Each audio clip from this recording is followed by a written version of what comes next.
Welcome to the Nearshore Cafe podcast, home to the most interesting stories and people doing business in Latin America. Welcome, everyone, to the Nearshore Cafe podcast. I'm Brian Samson, your host. I want to give a shout out to our sponsor, Nearshore Direct. That's GoNearshoreDirect.com, a great way to find talent all over Latin America for growing U.S. companies. I'm really excited to introduce our guest today, Stuart McGillivray. We know him as Stu, and Stu and I actually went to business school together as well. Stu, it's great to see you again. It's great to see you as well. So, Stu, one of the big concepts of this show is leaders from Latin America, but also business leaders from the States that have maybe had an expat opportunity in Latin America. And that's a big part of your career. Maybe a good place for us to start is when did that expat journey start for you, and where did you first go? It actually started as a child, and the reason being that my father was an expat, and so we were stationed overseas in 3 different locations, 2 of which were in Latin America. So we lived in the United Kingdom for about 5 years, and then subsequently moved to Brazil, Sao Paulo, for about 2 years. And then after that, we moved to Mexico for about 3 years. So this was a long time ago. This was back in the late 70s, early 1980s. And so it's certainly a very different time in Latin America in particular. And then subsequent to that, I did an expat assignment also living and working in Mexico City from around 2005 to 2010, so about 6 years. Amazing. And I don't want to, forgive me if I'm going to date you here for a second, but how old were you when you, in that 2005 to 2010 assignment? I was in my early 30s. Well, I was born in 72, so yeah, I guess I was 33 at the time. Okay, so early. It's a great time to be an expat if you're in your 30s, and because you don't have the roots in your home country, and it's a lot easier to take an assignment overseas, to relocate. Maybe if you have some young children, it's still good. As the children age, it becomes much more difficult to acclimate and break those relationships that they may have with their friends and other out-of-school activities. But it's a great age, and I can say that having been an expat myself as a child, I actually benefited from it enormously. The idea of seeing different cultures, picking up other languages as a child, it really exposes you and opens your brain up in ways that are really valuable, even when one's an adult. Yeah. And what kind of work were you doing in Mexico? I was working in the automotive industry, and working primarily in Mexico City, but we had customers and suppliers really across all of Mexico. Because even after I relocated back to the United States, I was still very much involved in some of the Mexico operations there. The automotive industry is really on a tear in Mexico. It's growing so quickly. The number of new investments there are remarkable. It's almost hard to keep track. VW and Audi have announced new plants in the past several years. Nissan actually makes more vehicles in Mexico than it does in its home country of Japan, which is remarkable. Tesla made a lot of news with the announcement of its new plant in Nuevo León in the northern part of Mexico, particularly because that's not an area that has historically been as popular for the automakers. There's a really large concentration of automakers in the central part of Mexico, for example, around the state of Guanajuato. And what you've seen is that those have actually worked well because supplier bases have emerged, tier 2, tier 3 suppliers, to support those automakers. And the states in that area have also invested in attracting the automakers in a number of different ways. One of which is to ensure that they have large parcels of land, good infrastructure, but also they've invested in technical colleges and really tried to make it an attractive place for automakers to invest. Yeah. Yeah, when I think about hubs of talent and those that have been quite successful, San Francisco, for example, Silicon Valley, for software, and there's certainly capital there. A lot of VCs. There's certainly talent, but then there's also this like recycling of knowledge that just furthers the education, and people do well, and then they go to another software firm, and then they mentor, and it just keeps getting recycled in that area. Do you feel like Mexico has all three components right now? They've got capital, talent, and the recycling of knowledge and experience. Well, certainly. So as I mentioned, sometimes you'll see people in Mexico who work in the auto industry move from a supplier to an automaker and back. So that creates that ecosystem. The capital side also, a lot of it, of course, is foreign capital.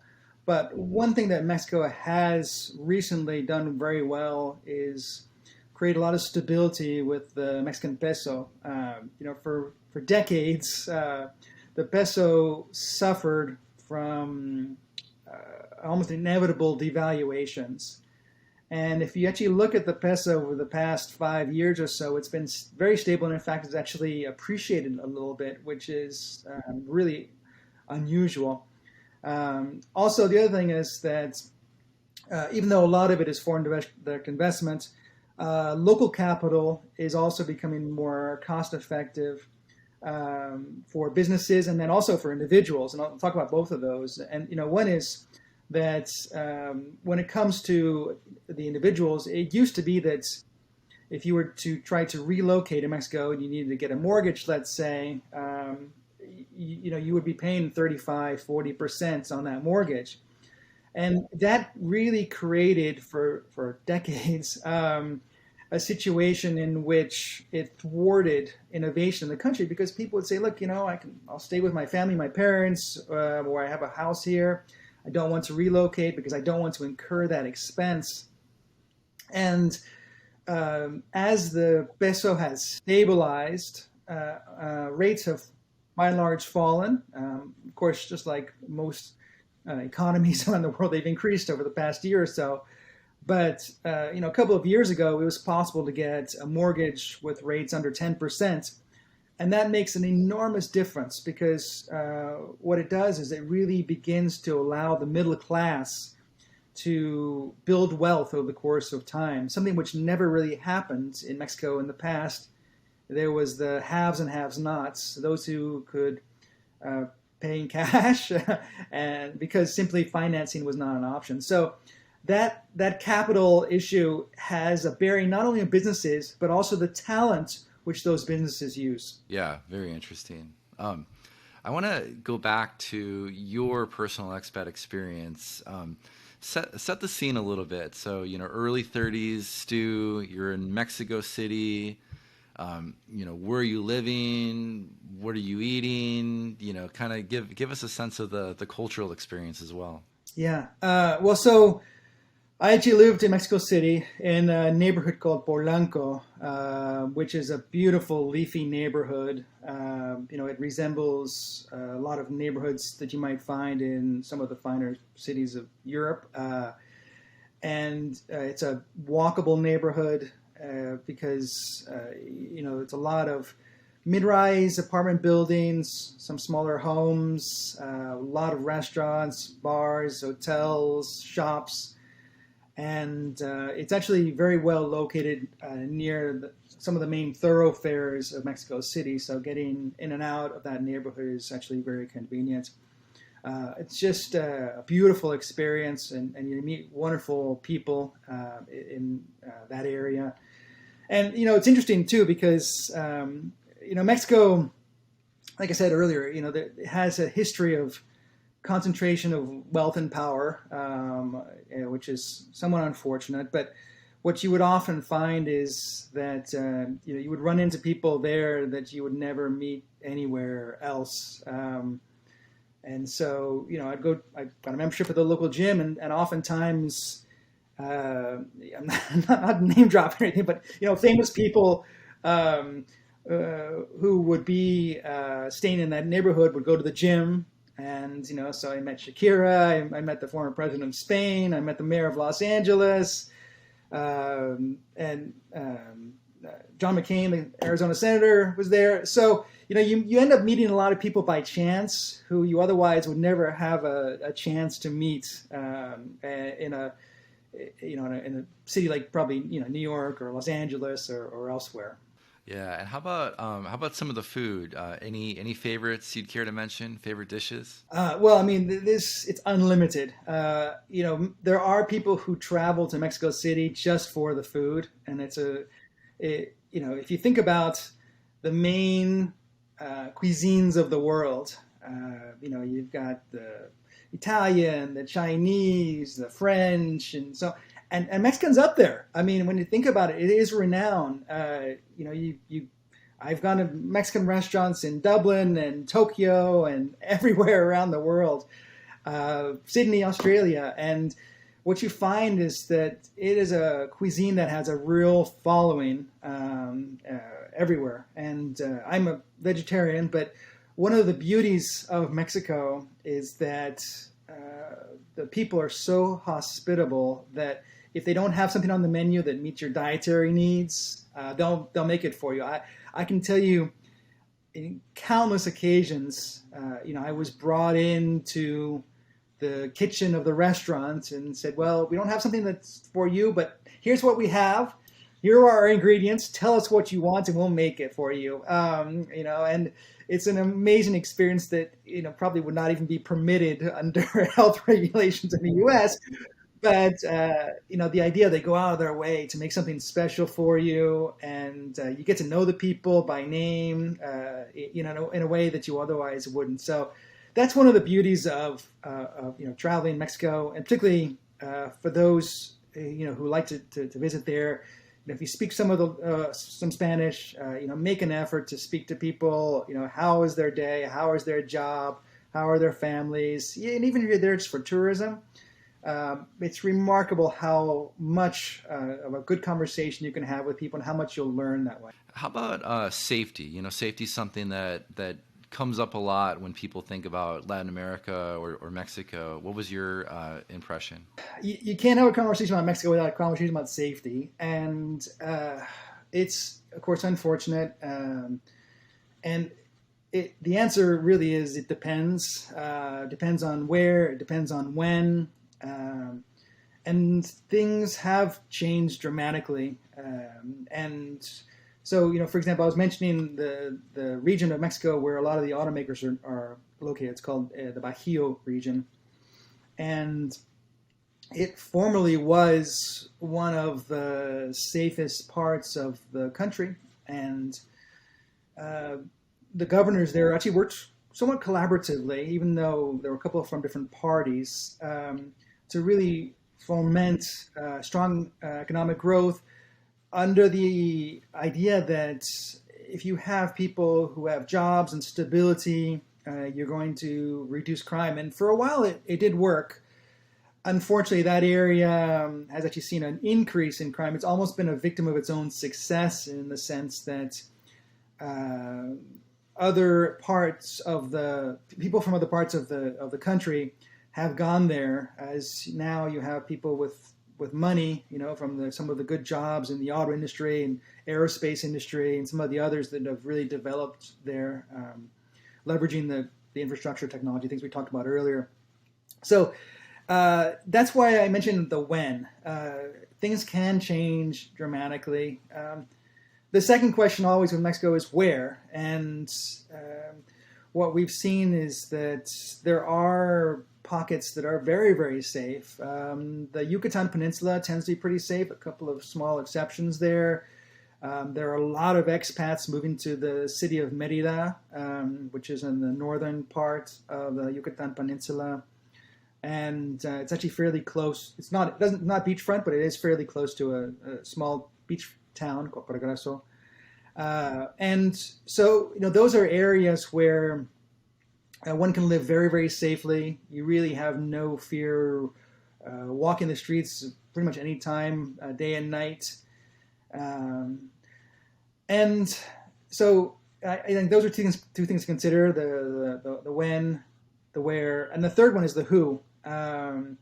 And so it is a sad commentary that, at least what I have personally witnessed, is that the Mexican government tends to value more foreigners because of the importance of the tourism industry. So oftentimes there's actually a lower likelihood, from what I've seen, of foreign nationals becoming victims of crime, because the criminals know that the government is more likely to crack down on foreigners being attacked more than locals.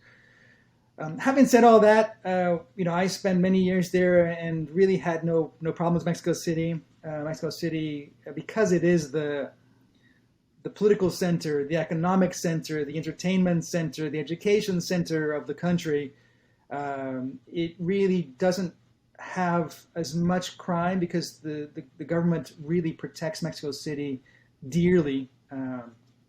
And so there certainly are some difficult neighborhoods there. I do know some people who have been subject to some terrible crimes.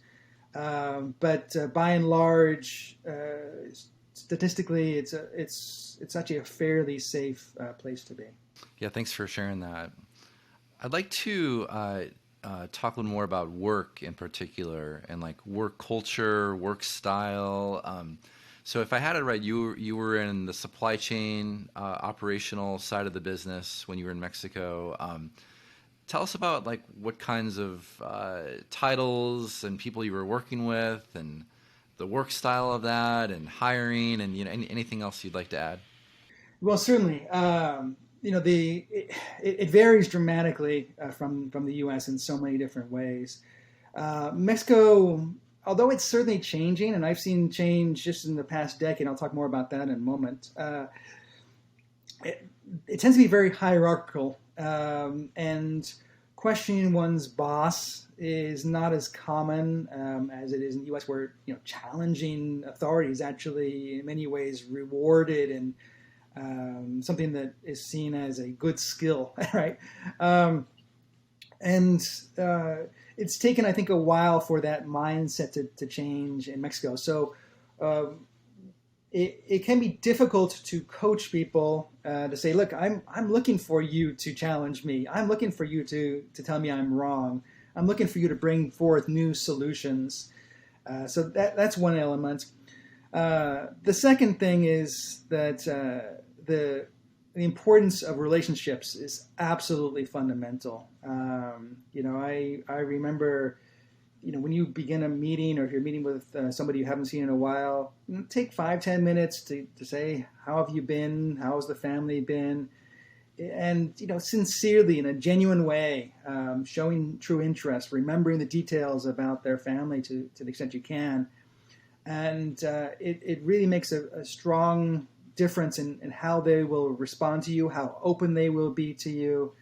I found that that works very well.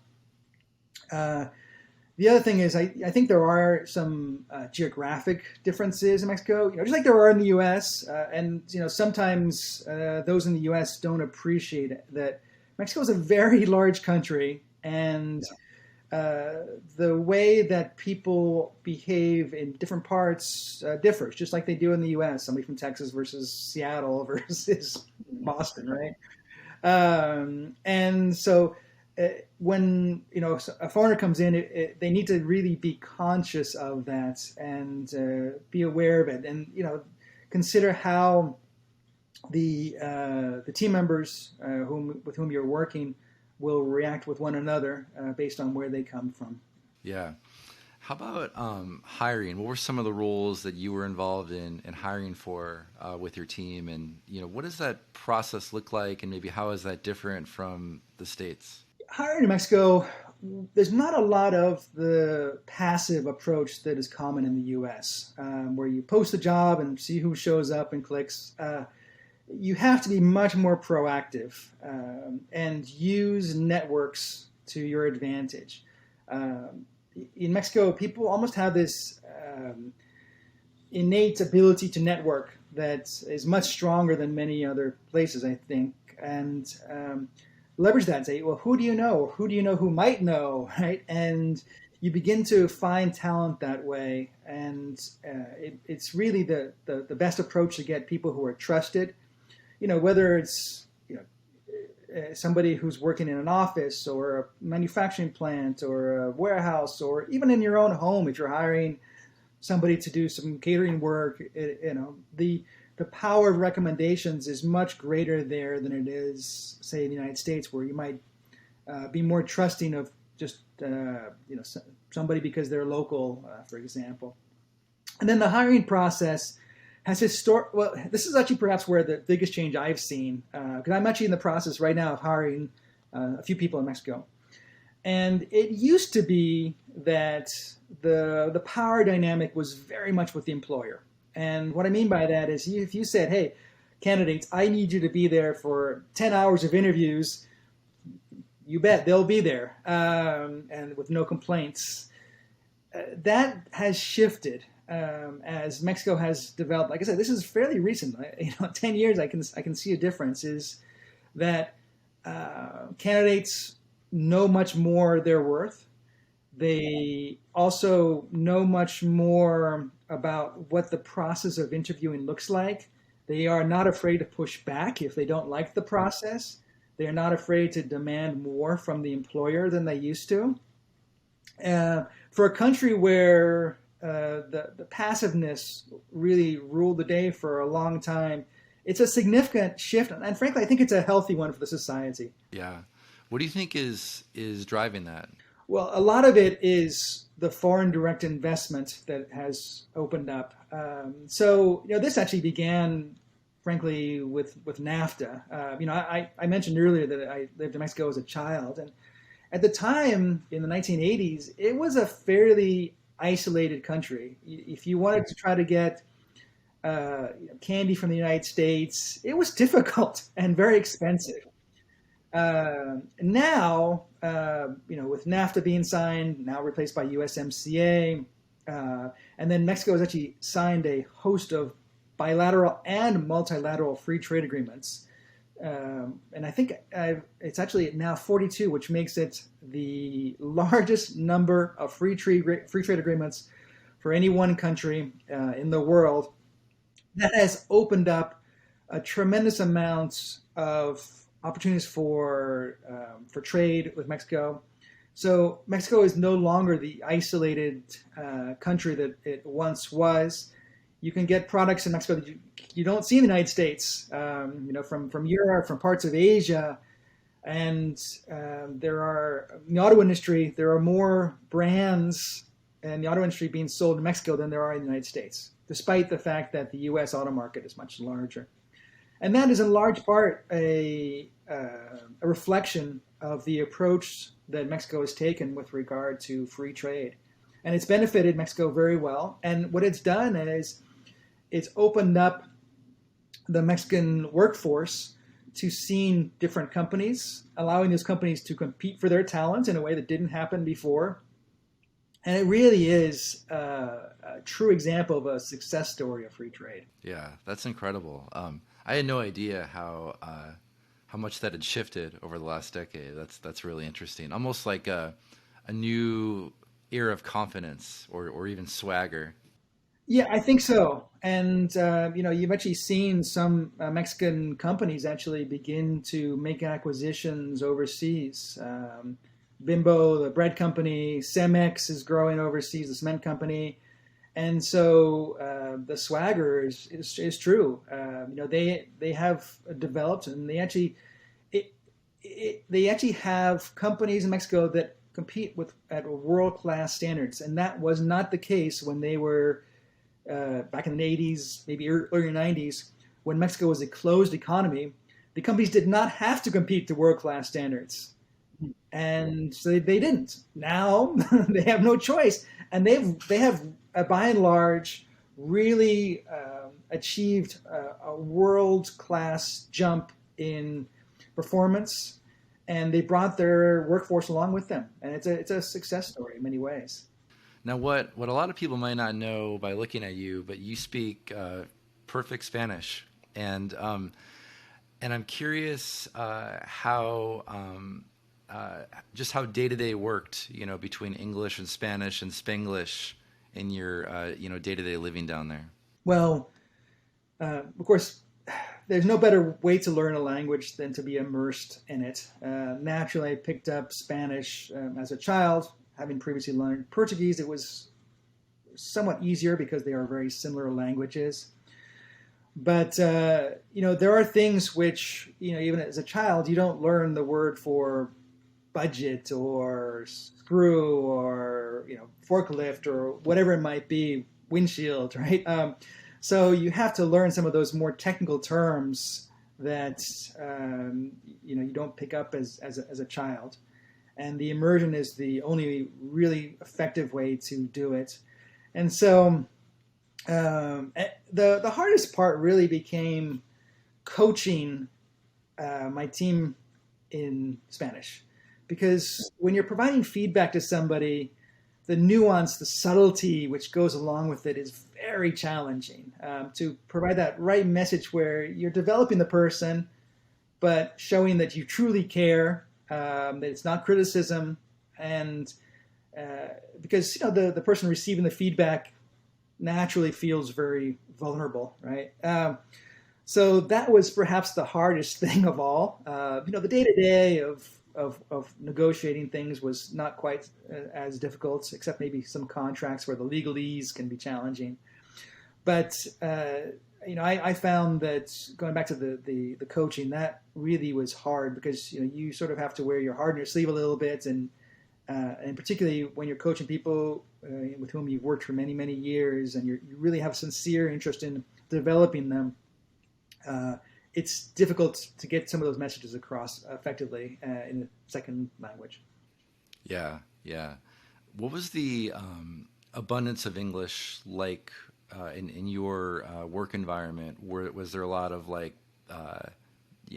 some conversations in English, some in Spanish, some in Spanglish? Was it almost exclusively Spanish? Well, it was almost exclusively Spanish. And so, I actually had cases where I was pulled in to do some translation. Actually, I had a press conference. I had to do some translation for a visiting executive at a car show. But the day-to-day was really all in Spanish. But it made it interesting. I was interviewed on the radio in a very similar forum to this one in Mexico in Spanish, to converse about the auto industry. And there's a little bit of pressure there, but and then of course it would switch to English if we had international calls or sometimes visitors. But even I had a couple of chances also to speak at some conventions in Mexico in Spanish, and take Q&A in Spanish, and so these are opportunities which would not have been possible without speaking the local language. Yeah, fun. Sounds like a great opportunity. Yeah, it was a lot of fun. And with some of those travels too, what are some of the countries that you've been traveling to recently? So I've been, of course, Mexico again, very frequently, Colombia, Brazil, Argentina, all of which are wonderful places, and with wonderful food, incredible people, and they all have a very strong future. Yeah. Now, in software, we use the phrase nearshore a lot. Is that also common in the automotive world?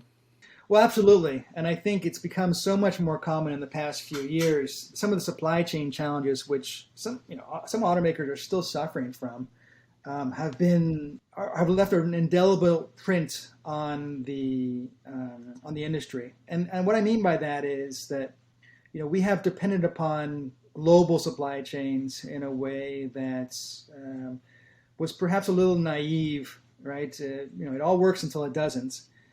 And what we've seen is that when you have even one supplier go down, that's enough to take the production of the car down, right? If it has 3,000 parts on it, if you're missing one, you can't build it. And the cost associated with trying to get parts from around the world sometimes can be so challenging. So nearshoring has really made an enormous impact on the auto industry, and I think that it will continue for the foreseeable future. A number of reasons. Some of them are pretty intuitive, and you hear a lot: logistics costs, lead times. But I think there are some more subtle ones that bear mentioning. One is the human side of things. Is that if you're based in the U.S. and your suppliers in China, you simply can't have enough communication with them that ensures you have a deep understanding of what's going on day to day. But if they're located, say, in Mexico or somewhere in South America, that really changes the dynamic. You're in the same time zone, give or take a few hours, and the flights are a lot simpler. Cultural differences tend to be smaller. And so you can build those relationships and build that trust, and that gives you a heads up of when things are going wrong. The second thing is that there's a lot more influence that you can exert through the government. So, for example, when the pandemic began to abate, and in the United States, the automakers by and large began to open up many of their plants. Some of the plants in Mexico actually remained closed from the supplier plants remained closed. And so, here you have a situation where, because of the closeness between the U.S. administration, the Mexican administration, they can actually, the U.S. the automakers can actually lobby the U.S. government to lobby the Mexican government, open up the plants for the supply of components for the vehicles that are actually assembled in the United States. And so, those really do bear fruit, and that is really only possible with nearshoring. Yeah. My personal opinion is this decade that we're in is the decade for Latin America. I think Asia has had its chance. Eastern Europe, unfortunately, has a lot of instability right now. Africa's not quite ready. It feels like we went around the world and then, right back to our backyard, Latin America for the States. So we're seeing more what I call nearshore curious type of conversations and people that, I never really thought about it, but maybe I want to try and, build a business or distribution or delivery supplier, whatever, with Latin America. What would be your number one or number two pieces of advice for people right now that are what we call nearshore curious? Well, one is go in person. You can only learn so much through a phone call or a website, and the idea of actually making a visit there, getting to know the people, is fundamental. Second thing I would say is don't just meet your supplier, but also meet your supplier's supplier. And because your supplier is only as strong as their tier 2, tier 3s are. And if you see some weaknesses there, you need to know about that early on. And by and large in Latin America, I mentioned this earlier, even on a personal context, there's a lot of flexibility. Typically, it's a cultural element. And you say, well, I'm a little concerned about your second tier or third tier supplier. Hey, can you maybe diversify and give 50% of the business to another supplier as well? That will help in the event that they have a production slowdown or shutdown, whatever it might be. And then the third thing is, think about visiting the local town in which you might want to invest is, what is the infrastructure like? Is the airports adequate? Are there rail networks? Is there a port nearby? Depends on if you're manufacturing something or if it's a service. Those kind of things can really make a world of difference because, you're not just talking about your supplier. You're talking about the environment in which your supplier works, and getting to know all of that will pay off. Yeah. Great advice. Great advice, by the way. I wanted to ask you, with all your travels to Latin America, are there any fun or interesting stories that we could share with our listeners? Well, there's just so many places that I would recommend going. One of my new favorites is in Mexico, is in the southeastern parts of Mexico near the border with Belize. It's not well known, and it's a rapidly growing area called Bacalar. There's a beautiful laguna there. There is a number of Mayan pyramids nearby, and I would really recommend anybody who goes there. You could get nature, you get the beautiful weather, you get history, you get the food, you get the culture, all in one spot. And like I said, you won't find many tourists there.